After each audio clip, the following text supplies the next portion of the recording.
market movers. This is The Pulse with Francine Lacqua. Well, good morning, everyone, and welcome to The Pulse. I'm Francine Lacqua here in London. Now, U.S. President Donald Trump has insisted that plans are on track for the Strait of Hormuz to fully reopen on Friday. But world leaders at the G7 summit in France have voiced skepticism, even as President Trump says traffic flows are already improving. The strait is already partially opened. As you know, they're doing a little hunting for a couple of mines that they've already found. But it's essentially ships are starting to go out now. On Friday, it'll be completely opened.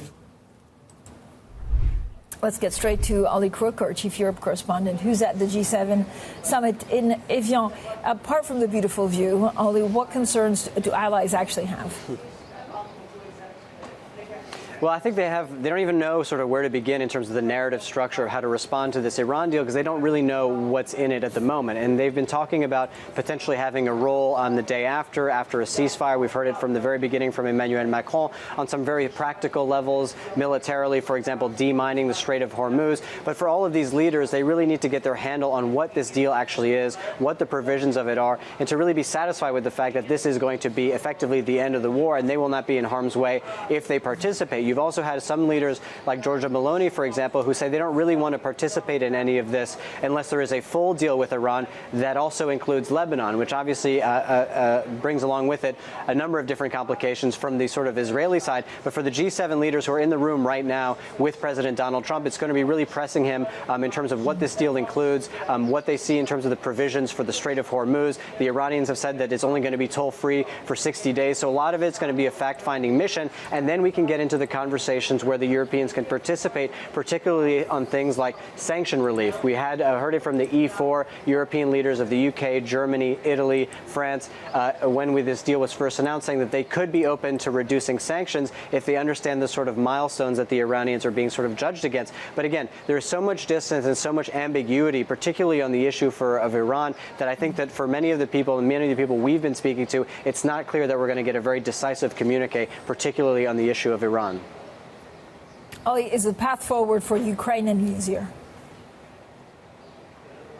Well, listen, this is the meeting that they're having right now. So Volodymyr Zelensky arrived here this morning. He was chatting with Emmanuel Macron before the meeting. They had their little bilateral session. And right now you have the G7 leaders, Emmanuel Macron leading that conversation with Volodymyr Zelensky in the room right now. And of course, the real question is going to be the degree of American engagement on the question of ending the war in Ukraine. We heard from President Trump last night. He said to reporters that basically now that this issue with Iran is over, in his mind, those are sort of the message he's trying to sell, that he's ready to return his attention to the war in Ukraine. For the European leaders and for Volodymyr Zelensky, who's literally getting a seat at the table right now with the President of the United States, it's going to try to get to the President to be on his side of that debate. So really, for this new chapter of American engagement on Ukraine, the question will be, can they get the United States President on side? And we should say that a number of different things have changed since the U.S. basically disengaged from the peace process. Ukraine is on much better footing from a military standpoint. They've got that 90 billion euro alone from the Europeans, coming from a much greater position of strength, to say nothing, Francine, of the strikes that the Ukrainians are committing within Russian territory. Overnight, we understand an oil refinery right near the capital of Moscow of the Russian Federation.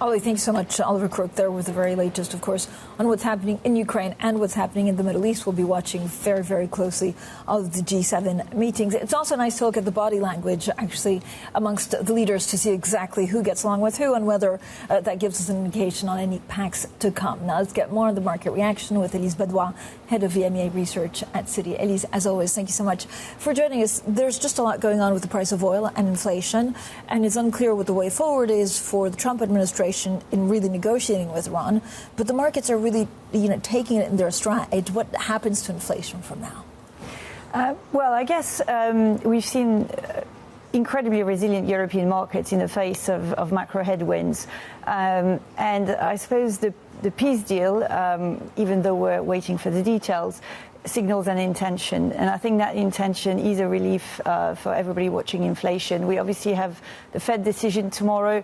That signal of intention comes at a very opportune time, and obviously everyone will be watching the the language, perhaps because it's the chair's first meeting.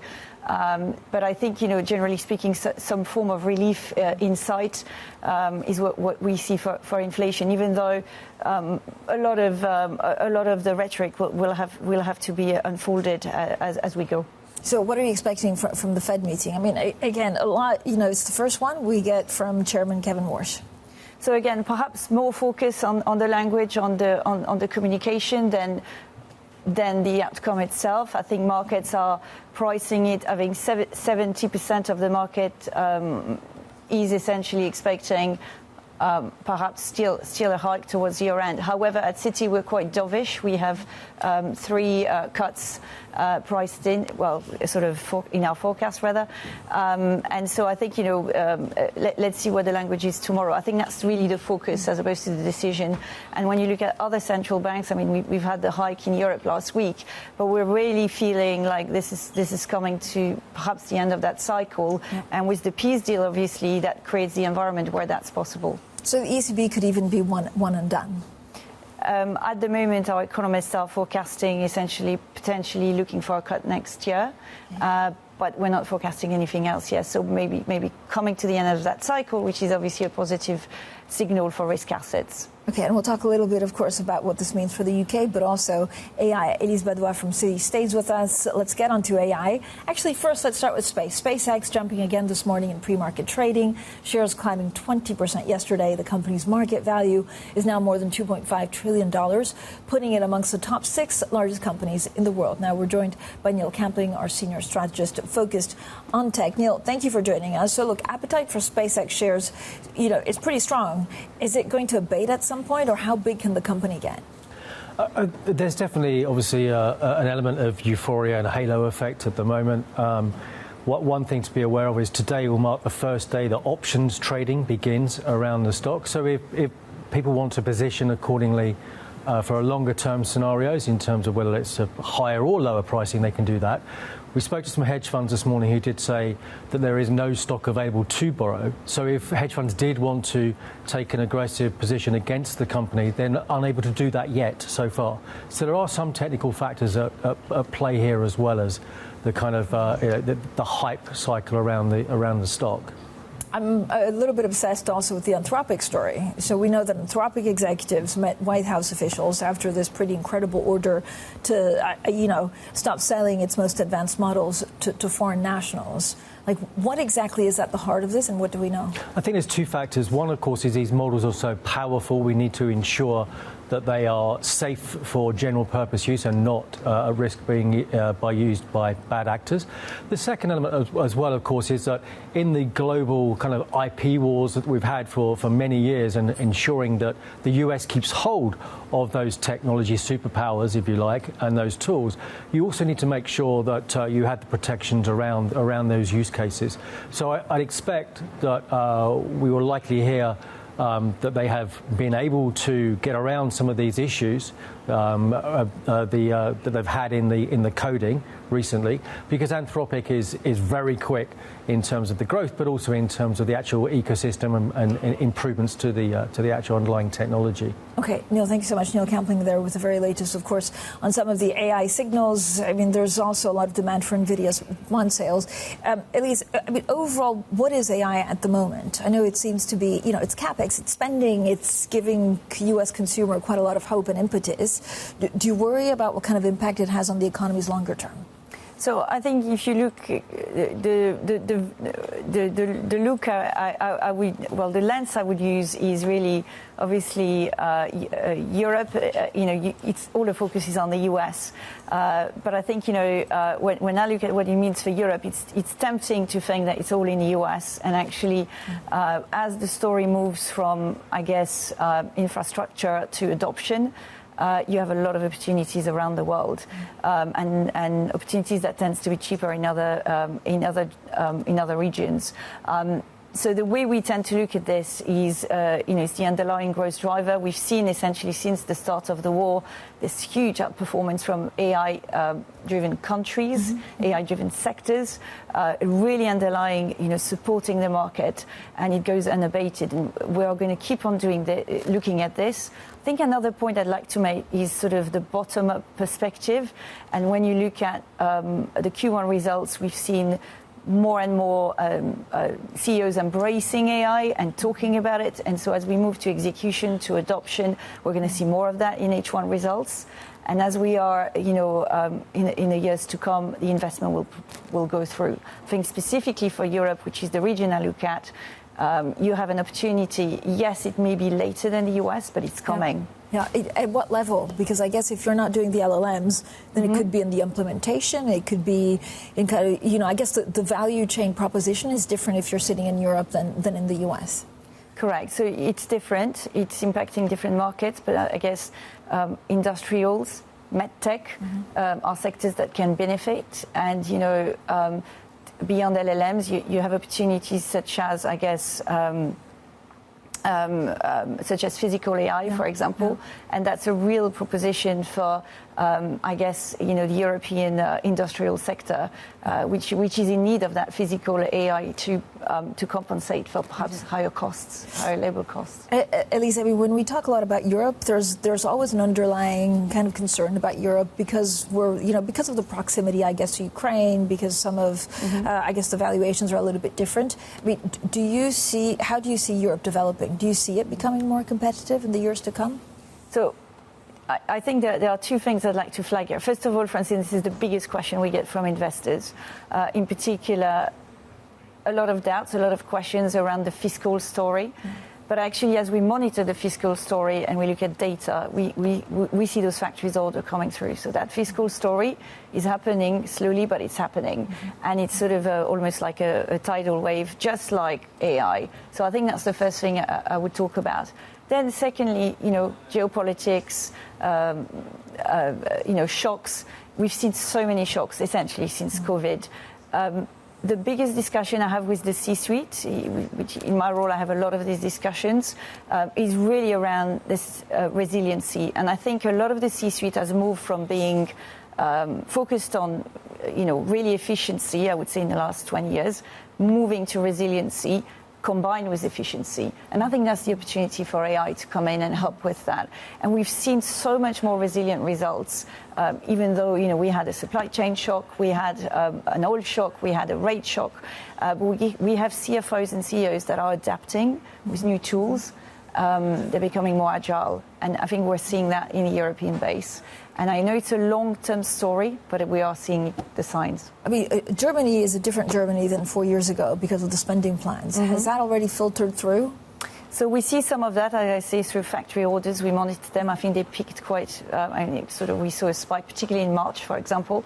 But we have to look, and we have as analysts to look at some bottom-up data and some evidence. But yes, we are seeing it coming through. That said, I want to temper everything. I mean, obviously, as we look at European equities, we forecast, the S&P 600 is at its peak. And so, we probably have a lot of that deal priced in. I think the longer-term story has to come from broadening, and it has to come from that earnings story that I'm talking about. And so we see upside of perhaps maybe 13% by mid-2027. So it's still, subdued gains.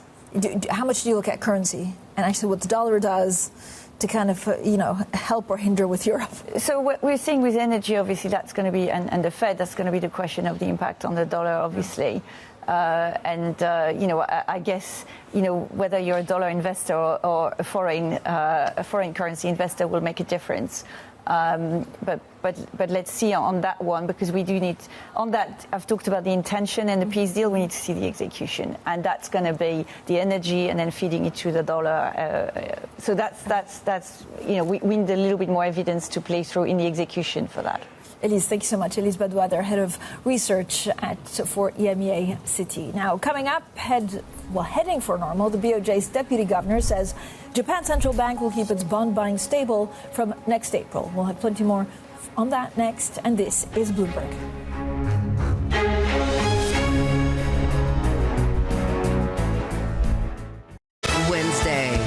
Fed decides. America's future will truly be unlimited with Kevin at the helm. To fulfill this mission, I will lead a reform-oriented Federal Reserve. If the Fed chair chooses not to speak, you're basically outsourcing forward guidance to everyone else. Trust Bloomberg to bring you the fastest coverage and exclusive analysis. What is the worst Fed's response mechanism to inflation? And what does it mean for the dynamics of the American fixed income market? Tune in to Bloomberg Surveillance. The Fed decides, starting at 1:30 p.m. Eastern.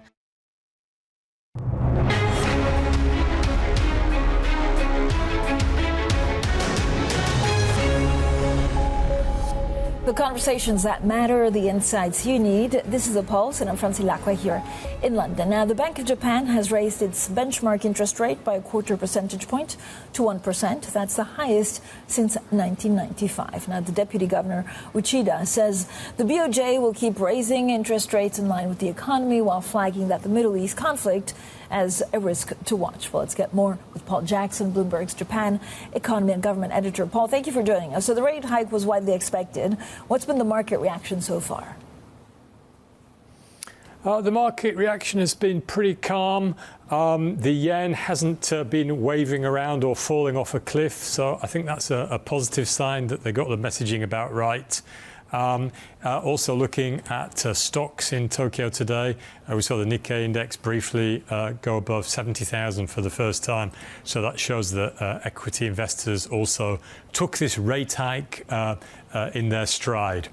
So far so good. Also, we had the deputy governor filling in for the governor who's been hospitalized at the press briefing today, and he did a very steady job. It was a very clear voice, gave a consistent message. The yen didn't waver as mentioned just now, and I think he stuck to the script, the message that they will continue with interest rates. And he also talked through and explained some of these changes they've made to their bond purchase program too.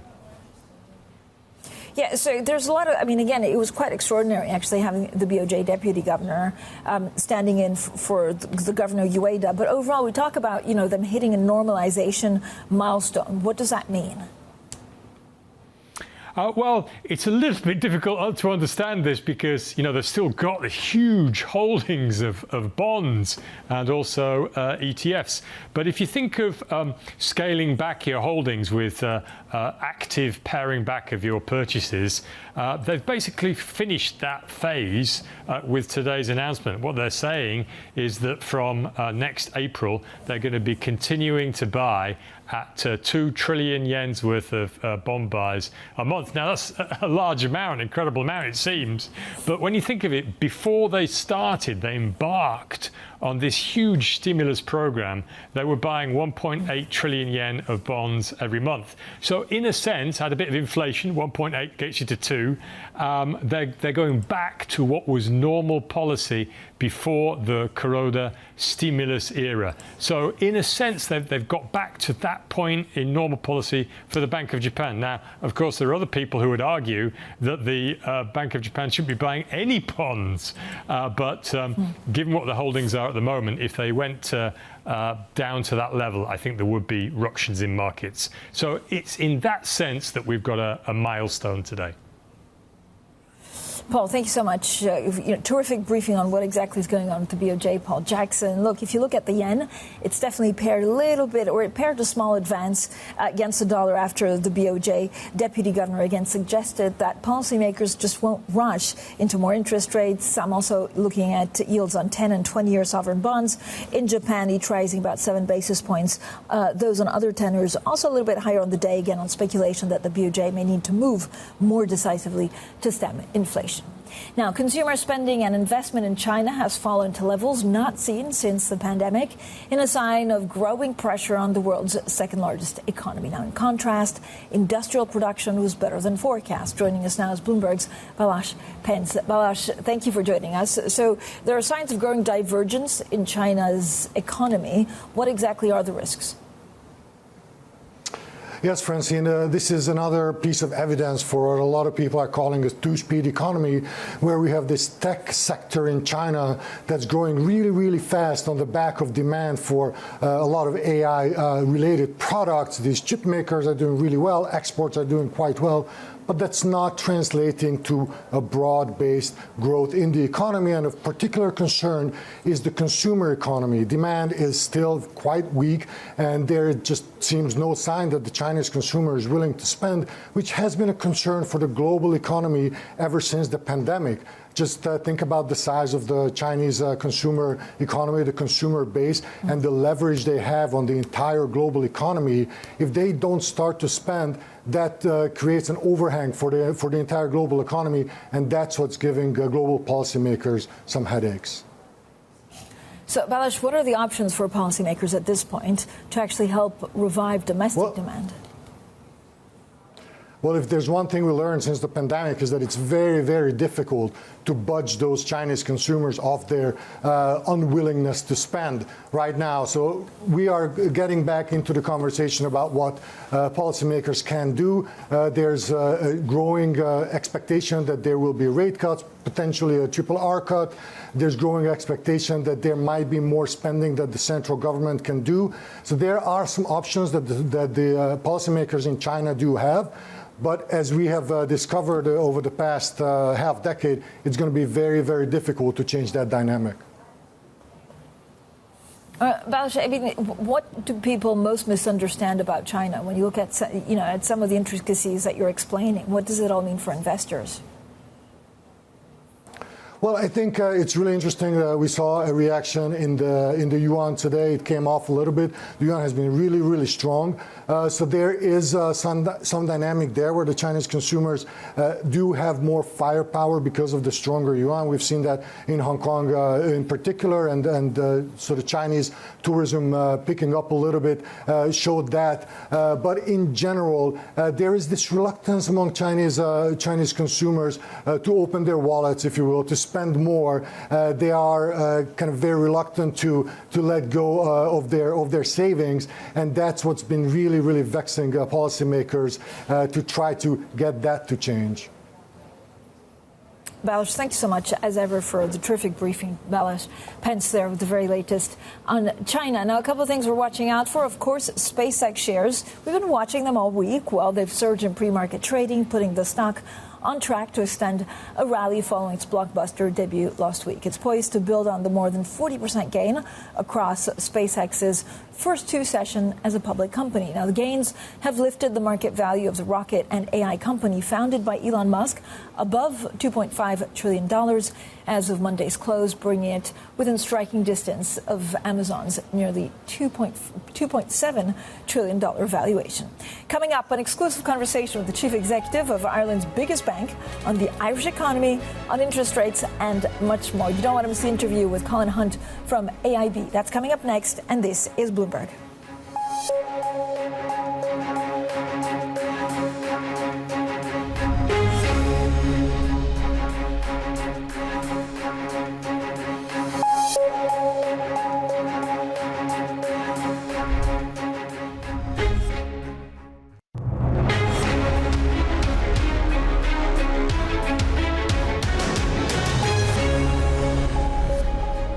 Good morning, everyone. Welcome to The Pulse. I'm Francine Lacqua here in London, and these are your top stories. President Trump insists that the Strait of Hormuz will be completely reopened by Friday, but that's met with a little bit of skepticism by leaders at the G7 summit in France.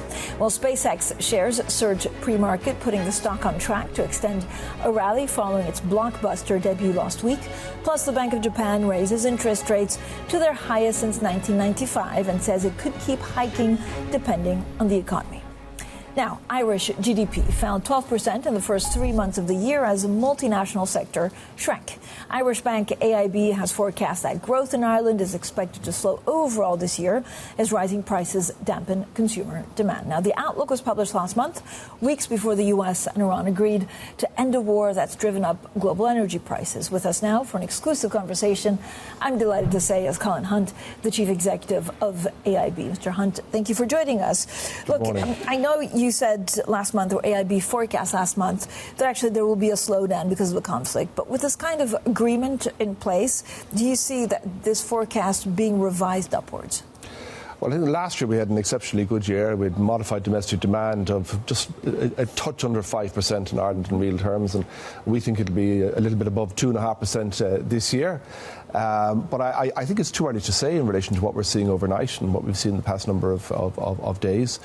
We certainly, it's a very welcome truce that we've seen emerging in the Middle East. Will it lead to a durable, lasting peace? I don't know.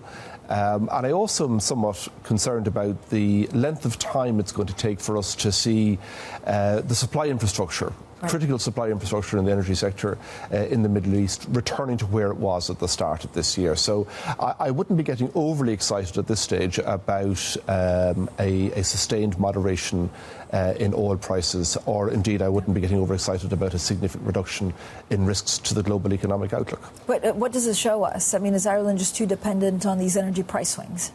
No, Ireland has been an exceptionally successful economy, really, I suppose, going back over the past 10 years. We've seen a significant increase in total employment. I'm old enough to remember when there was 1 million people at work in Ireland, and that was within the last 40 years. Today we've got 2.8 million people at work. We're way beyond the levels we had even pre-COVID. So the Irish economic model has proven to be a very resilient success, notwithstanding the fact that we're dealing with a very uncertain global environment. And we've been dealing with that uncertain global environment now for the best part of a decade. I've frequently remarked that every generation is condemned to have to deal with one black swan event. We've had one every year. If you go back all the way to Brexit, and we had the global pandemic, we had Trump, tariffs, Liberation Day, invasion of Ukraine, and the conflict that's ongoing in the Middle East now. Well, hopefully it has come to an end. Yeah, it's been 4 or 5 years of non-stop crisis, at least once a year, around January, February time. The ECB raised interest rates again. Yes. Will you be passing on those rate increases to your mortgage holders? Oh, we never give forward indication of what we're going to do in terms of interest rate changes. So when will you decide? Well, we'll have an outcome meeting later on this month, an Asset Liability Committee meeting later on this month, and we'll make a decision in that context. But we were very restrained on the way up. So of the official, when we went through the last phase of monetary policy tightening led by the ECB, we passed on about 45% of the tightening to our mortgage customers. We're very conscious of the need to play our role in ensuring that the Irish economy remained resilient. So what does it depend on? I mean, if we have a resolution of the conflict, or at least a memorandum of understanding that things, quieten down, and we could look at the ECB potentially cut interest rates, is that when you decide to actually just hold it out for 6 months to see what happens? Well, let's wait and see what happens. Obviously, we've had, I'm not going to prejudge the decision of my colleagues in relation to where interest rates should be set later on this month. But let's wait and see what happens. I think the President of the ECB made it very clear that they are not in any way pre-committed to any more moves. I think they were somewhat pre-committed to the 25 basis point move we had last week, and that was sort of very, very well heralded. Market is speculation we're going to see another quarter, maybe 2 quarters between now and the end of the year. But she has made it clear we are not pre-committed to a particular path. And I think it's going to be very, very data dependent. Let's wait and see. Do we have the early signs of a sustained fall in inflation pressures, particularly in core inflation across the European Union, because they have a singular policy objective, as we all know. It's 2%. It's currently running at 3.2. They have a job to do. Talk to me a little bit about AI. So how is the bank, your bank adopting to AI, and what does it mean for future job hires? Well, the good news is that we are maintaining our graduate recruitment levels where they were before the introduction of AI, before the AI revolution, because I firmly believe that if we are going to develop a pool of talent to lead the bank in the future, we get them from graduate cohorts, and it's really important that we don't take away the bottom rung of the career ladder. So we're very committed to maintaining our graduate recruitment level at the level it was in previous years. In terms Do you think a lot of companies are doing that in Ireland? I think, well, it isn't only exclusive to Ireland. It's happening right the way across professional services. It's happening in consulting, it's happening in law firms as well, but we're very committed to maintaining our current graduate recruitment levels. And I'm very proud of the fact that for 7 years in a row, as voted by graduates, we've been the most popular recruiter in financial services in Ireland. I'm very proud of that, particularly when it comes from the graduates themselves. But in terms of overall AI, my view on this is that we just don't know where the technology is going to take us.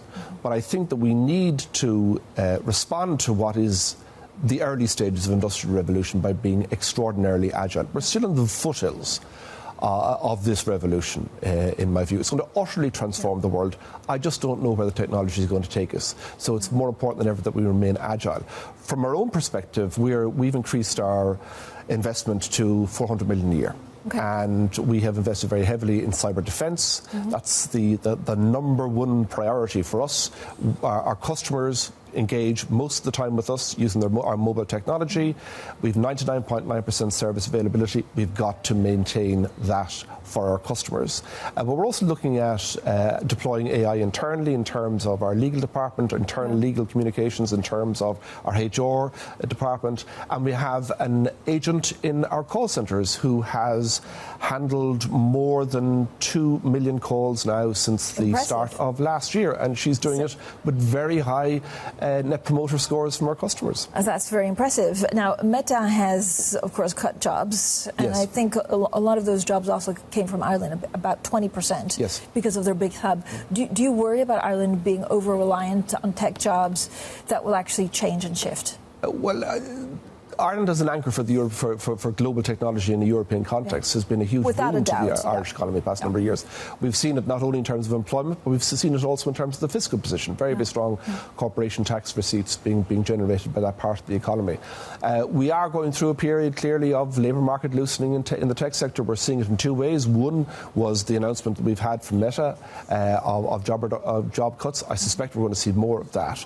And we're seeing it reflected in wage inflation. So overall wage inflation in Ireland running at about 4% in nominal terms, but in the tech sector, which would have been quite high, back to sort of mid 1% at this stage. So the impact is being felt. But will Ireland remain a key hub for Europe, for tech in Europe? Yes.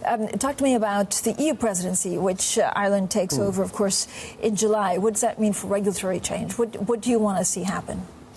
Well, Ireland is going to be taking over the presidency for the 8th time, and it's a really big deal for a small country. And the government has laid out a very, very ambitious agenda, including simplification and also including advancing the cause of the single market. So I'm all for simplification. Private credit, how exposed are you to it? We're not exposed, and no intention of becoming exposed. Well, that makes everyone's life easy. Thank you so much, Colin Hunt, for joining us today. We had a good conversation on Ireland, tech, AI, and we even touched on private credit. That was Colin Hunt, the chief executive of the AIB Bank. Now, over the past few months, we've had numerous reports that artificial intelligence is reshaping the jobs market, threatening to make junior roles obsolete.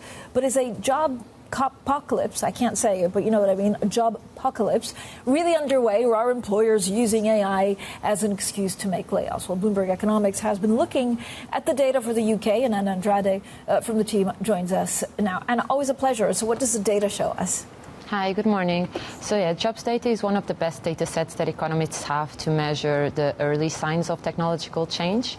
And actually what we've done is we've looked at both online job vacancies in the UK, that we have very granular data for more than 400 different types of jobs. We've also looked at payrolls.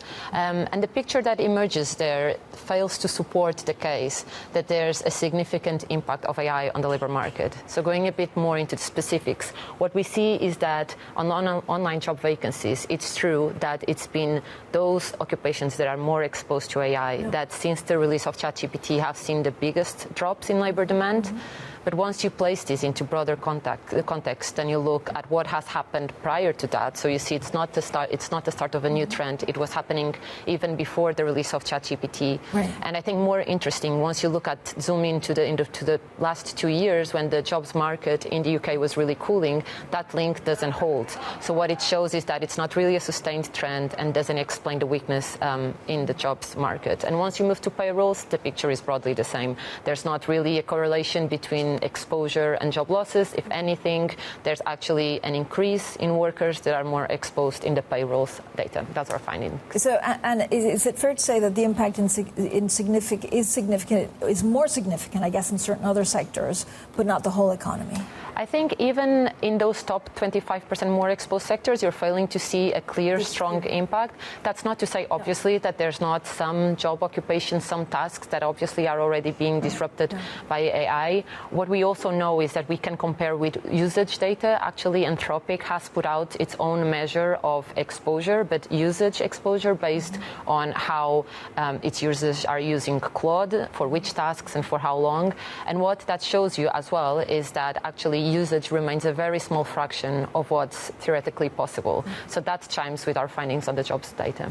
So could it come later? Is this a question of timeline or just the impact where, overexposed or over-indexed to a lot of change? Yeah, no, definitely. And I mean, we're clear about this in our note. We're not saying that AI is not going to be transformational. I think AI has the characteristics of what economists like to call the next general purpose technology, which can have very far-reaching implications for the economy. I think there's two schools of thought right here. One is that this disruption is going to happen fast. In a 5-year horizon, you're going to see it in the jobs data, in productivity gains. There's a lot of money riding on it, on the markets. I guess what we're sort of trying to push for a bit by looking at the data, and this is what we see so far, is that it might not be that sort of revolutionary change. We might just see more of an incremental pace of adoption, showing up incrementally on productivity gains, on the jobs market. That doesn't mean that the impact on the final level of GDP won't be the same. It just means that it won't be as visible in the data. So we're pushing more for right now, so far, from what we see, it seems like it's heading that way. Thank you so much, Anne Andrade there from Bloomberg Economics. Coming up, oil heads for its longest losing streak this year. We'll discuss all of the outlook with Jeff Currie. That's coming up next, and this is Bloomberg.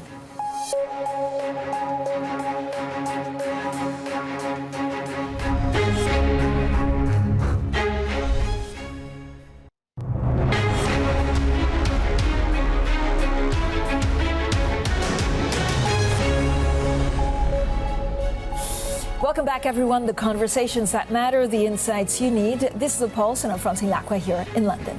Now, oil is headed for its longest losing streak this year. That's as a U.S.-Iran deal to reopen the Strait of Hormuz has boosted expectations for a revival in supply. Well, oil's drop to the lowest since early March has erased most of the gains since seen during the conflict. So lots and lots and lots to discuss with Jeff Currie, Executive Co-Chair at Abaxx Partners, who joins us now. Jeff, I'm so excited to speak to you today because I have 1,000,001 questions about what exactly happens next. So what's going to happen if the Iran-U.S. deal actually goes through?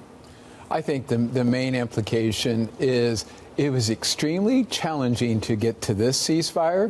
Maintaining it is going to be even more challenging, which means the uncertainty remains quite high. This is reflected in the actions of physical players. Nobody's changing their behavior on it. I think that is really the important conclusion here. Whether it's Maersk or Mitsui, they're not going to bring ships in there because it may create a near-term solution because you're going to flush all that oil that's trapped in the Gulf out. But the longer term, and by the way, it's about 60 million barrels. It'll cover 10 days of inventory. But after that, you really have to question what is the long-term solution here, and nobody right now has an answer for that. So are you telling me that actually the price of oil fell too much? Or is it too optimistic? By the way, I think it's falling for real reasons, and the real reasons is that people are destocking. The uncertainty, whether it's financial positions, people go, I can't hold risk in this market anymore. It's the policy uncertainty is too high, and as a result, open interest is collapsing in the overall positions. If you look at VAR, value at risk, that's in the oil market today, we're dropping to some of the lowest levels seen, which means people aren't holding positions. But it's not just the financial guys. The physical people are doing the same. Did you see the German heating oil numbers? They're not restocking. They're not restocking because they believe the uncertainty is going to lead to a lower price tomorrow. Why am I in this market today? I can buy cheaper tomorrow. Okay, so, I mean, you touched on this. First of all, how quickly will flows through the Strait of Hormuz return to normal? Do we have an answer for that? The answer is it's going to take months and not until the end of the year. Let's say the ceasefire, it works as planned on Friday.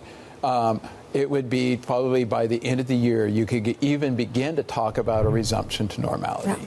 And The idea, though, is you'd have that flush of the 60 million barrels that are caught inside come out. Maybe it's 60 plus million barrels. And if you're drawing on average 6 million barrels per day right now, that means you would cover 6 days or 10 days of inventory draws. After that, you still have the other problem. So before we can answer anything, you got to answer, how do you get the ships to want to go back into the Gulf? We have not answered that problem yet. So again, I say it's a near-term solution as you flush it, but longer term, you don't have a problem. So how quickly then can Gulf producers actually restore productions? The Saudi can do it the quickest because they recycle their oil, their fields at a very high frequency. They can do it almost like that. The Emiratis can do it rather quickly. When you get to Kuwait, Iraq, Bahrain, Qatar, we're talking months, if not years. Like Qatar, like the LNG facility. I mean, you took a big hit. Yeah. So all of this is going to take months to recover. And people say we've never seen this before. Hey, wait, yes, we've saw it in COVID. Remember, you shut 10 million barrels per day of production. The U.S., it took 2 to 3 years to get back to normal. And it took many of these countries years to get back to normal. Yeah, but logistically, this is different, right? I mean, have we ever seen a case in point like this? Were you shut wells? Attacks? Well, were you shut because they've been attacked? Oh, so yes. Take the Iranian Revolution in 79. You shut those wells immediately. Well, we've seen this over and over. People go, oh, well, these were all different. We don't know if they're different or not. All we do know is when you shut them, you don't turn them back on immediately. And the most recent example using modern technology was COVID. Right. You shut them for the same reason. But these are shut and damaged, or just shut? They're shut, but you damage them. Think about COVID. You shut those relatively, in a very similar type of fashion, and it took a very long time to get them back up and running again because you got to restore pressure. Some of them have to be re-drilled. In fact, yesterday you look at the drillers rallied. Why? Because you're going to have to go back in there and re-drill those wells. But I think another important point here is the markets are treating this very differently than the way the physical markets are, or the operators are treating it. The financial markets are saying this is a done deal.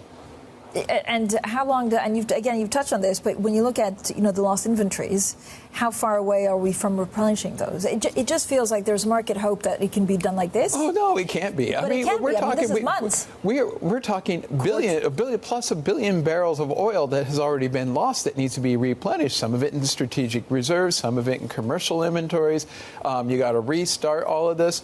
Again, go back to look at where we have tertiary inventories. Tertiary inventories are not the ones held by the wholesalers or the big producers. They're the ones held by consumers. That's what tertiary means. The German heating oil stocks, where we can see what people hold in their own tanks. I challenge everybody to go look at a picture of that. They keep going down. Why? Because those consumers think they're going to buy heating oil tomorrow at a cheaper price, and they keep delaying that. Whether it's people driving, doing, in fact, I think it was Walmart or Costco in the U.S. said they're buying 10 gallons less than what they were before on each purchase. Why? Because they're running their stocks down on their cars waiting for the drop in price. So we have this destocking going on across the world right now because everybody anticipates, hey, we're going to get lower prices, then I'm going to buy, which means there's pent-up demand. It's the opposite here. Then, there was no precautionary inventories held. There was at the beginning. That's what ran us up to, let's say, 110, 120. But now we're doing the opposite. We're draining those precautionary inventories, expecting the supply to come. Okay, jet fuel. I mean, because I'm going to get calls from sisters and family saying, can people still go on holiday? This was the big concern a couple of weeks. I don't see much having been changed. No, nothing has. I mean, if you really think about, like in Europe, where they go, oh, we got so much comfort. They got comfort because they were getting this all from the U.S. Because the U.S. was exporting 2 million barrels per day more since it started, with most of it going to Europe, but all of that coming out of storage. It was never a sustainable solution to begin with. Do you worry about the summer? I'm worrying about all of these markets. We're going to get a reprieve, and I think the markets already try to price that in as that flush out. Assuming we get a signed deal on Friday, you'd flush that.